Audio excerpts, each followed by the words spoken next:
At this time, it's my great honor and my great pleasure to introduce Izumi.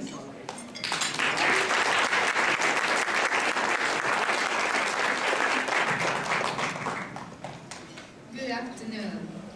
On behalf of Steve and the family, I'd like to thank all of you who came to this event. Your attendance is such a wonderful tribute to Steve. Many of you also came to the memorial service a year ago.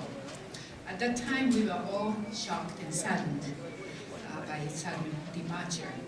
However, today's event is the life celebration event, so named by Steve himself. It's a happy and joyful event, so be happy and joyful. As you may have heard, Steve had started planning this many years ago, selecting his best friends and establishing a trust fund for it. So it's all paid for, so don't worry.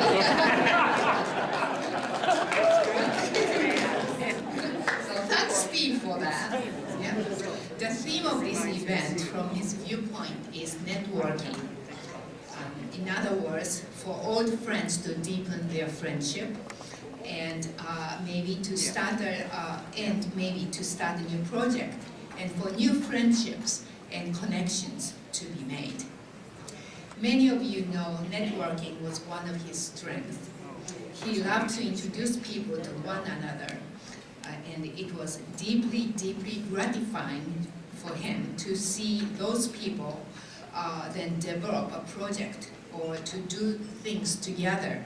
He wanted today to be such a day.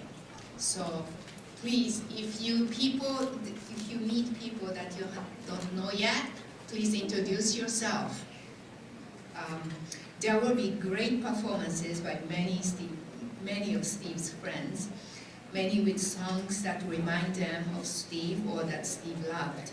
At the same time, please feel free to move around, go to different rooms, and talk to one another.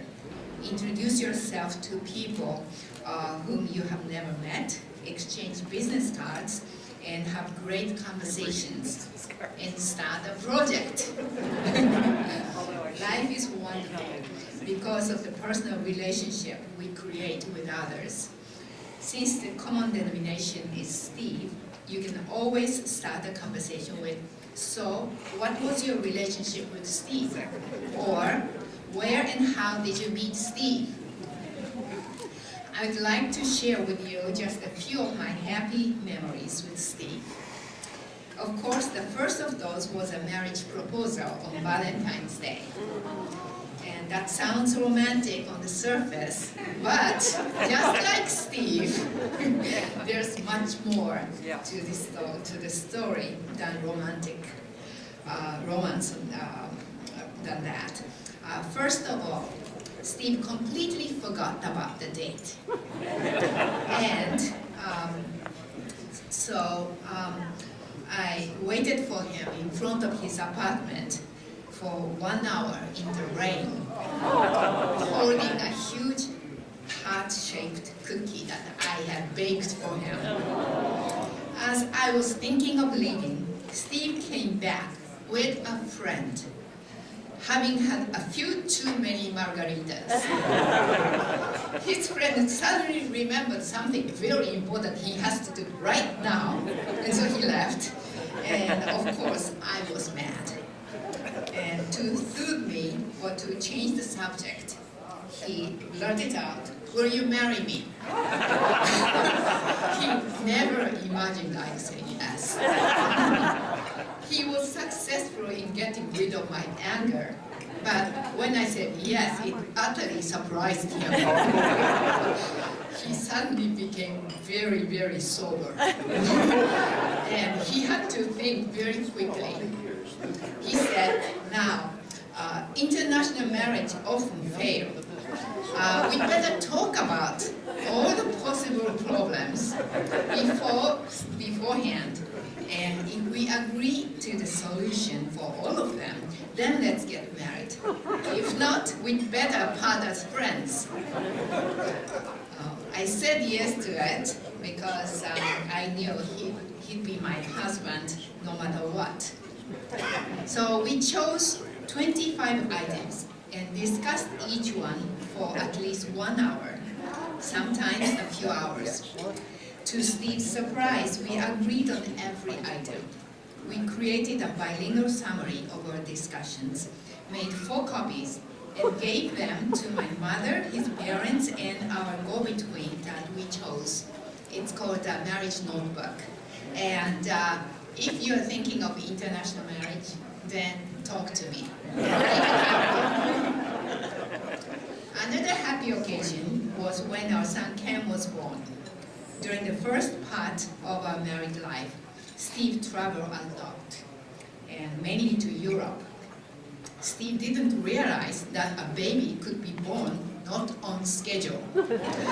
So he planned a short trip to Monaco the week before Ken was due. And he came 4 days, Ken came 4 days early before Steve returned. Steve was scolded by the wives of his bosses and colleagues. So much that when June was about to be born, he canceled every trip. Now, June was scheduled to be born in the beginning of January, but she was 2 weeks late.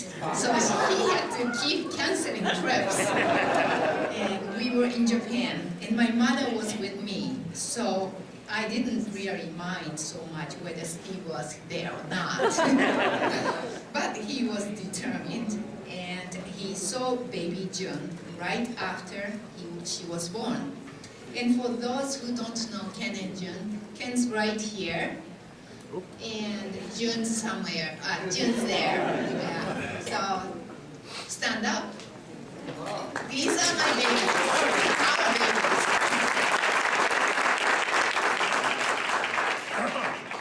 And since we also had to take care of another baby called Suzuki Myers and Associates, we didn't have too many chances to travel together, and instead usually took turns.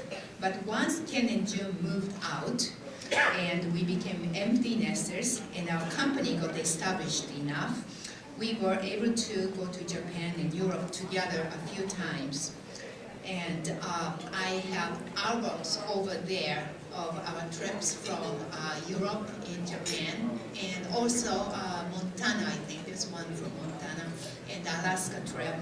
And also the last trip we enjoyed together was Israel. Our friend David Weinberg, who is here somewhere, I think, or maybe he's still coming, asked us to join him, and we said, why not? We were worried about traveling to the Middle East, so we consulted with Consul General Matsuda, who was at the Japanese embassy in Israel before he came to Detroit, and he and his wife were so kind to help us, and our fears were assuaged. Is Consul General here? Maybe not yet. I can't thank Consul General enough for his kindness.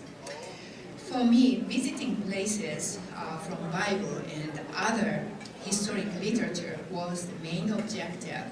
But for Steve, what he really wanted to do was to talk with people there who are living through the history of Israel. We were both completely satisfied.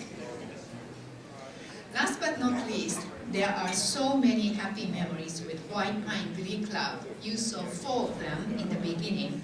They will be singing later. Steve was always busy planning something for them. He took new members to places that Japanese people would not likely go on their own.